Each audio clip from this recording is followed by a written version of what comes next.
Në Ukrainë, ndërkohë, të paktën nga presidenti Zelenski është konfirmuar që dal nga dal po heq dorë nga aspirata për antarësim në NATO. Një tjetër kërkesë e Amerikës është ajo për mbajtjen e zgjedhjeve parlamentare dhe presidenciale, ndërsa në Kiev ka plasur dhe një skandal i rënd korrupsioni. A bëhet fjalë këtu ndoshta për ndonjë luftë hibride nga agjenturat e Rusisë, apo ka vërtet persona që kanë përfituar nga ndihmat e huaja duke i përvetësuar ata pa të drejtë?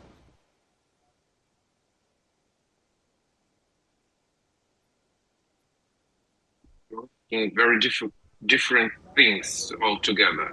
Këto janë diçka të ndryshme. Për sa i përket skandalit të korrupsionit, përfaktësisht ka ndodhur nuk ka të bëjë me ndihmën e huaj, por me marrjen e parave të një ndërmarrje publike shtetërore dhe që kanë të bëjnë pikërisht edhe me centralet bërthamore. Dhe këtu dhe ne jemi shumë të zemëruar këtu në Ukrainë për këtë dhe fatkesisht shikojmë që ky skandal tregon që ka korrupsion në Ukrainë. Dhe gjithashtu tregon që ka një luftë kundër korrupsionit.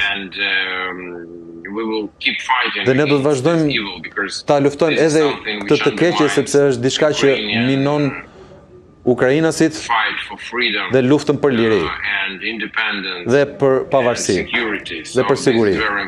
Prandaj janë dy gjëra shumë të rëndësishme. Dhe kjo është situata tani më që flasim. Zoti Gonçarenko, ndoshta do t'ju pyes në aspektin personal, duke parë edhe kushtet e vështira në të cilat jetoni aktualisht në Odesa. Janë bërë 4 vite luftë në shkurt dhe dua t'ju pyes ndoshta për emocionet tuaja. Çfarë ndjeni aktualisht teksa të paktën duket sikur po i afrohemi paqes gjithë këto kohë, gjithë këto njerëz, jetë njerëzore të shkuara dëm, vetëm e vetëm për të arritur sërish në një rezultat ku jemi për të bërë këto kompromise të dhimbshme. Emocionet tuaja aktualisht cilat janë?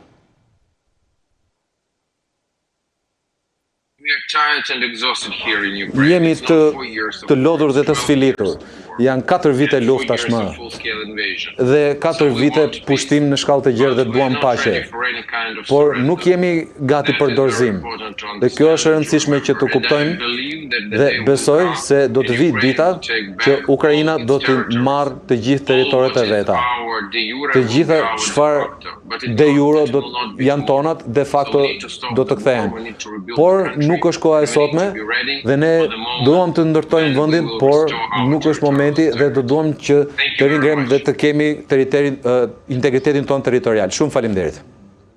Mirë, zoti Gonçarenko, ju falenderojmë edhe ne për intervistën e shkurtë të kushtëzuar pa diskutim nga kushtet e ashpra të luftës dhe gjithë situata që atje përcillet dhe vazhdon me luftimet, duke ditur që kohët e fundit Odesa, qyteti ku zoti Gonçarenko, deputeti i Parlamentit të Ukrainës, jeton dhe ushtron edhe funksionin e tij, është prekur nga sulme dhe bombardimet të rënda ruse, duke prekur kështu nga afër edhe ato pasojat e rënda të luftës. E falenderojmë për çdo gjë që ndau me ne në rreth e qark dhe ne do të shkëputemi për një hapësirë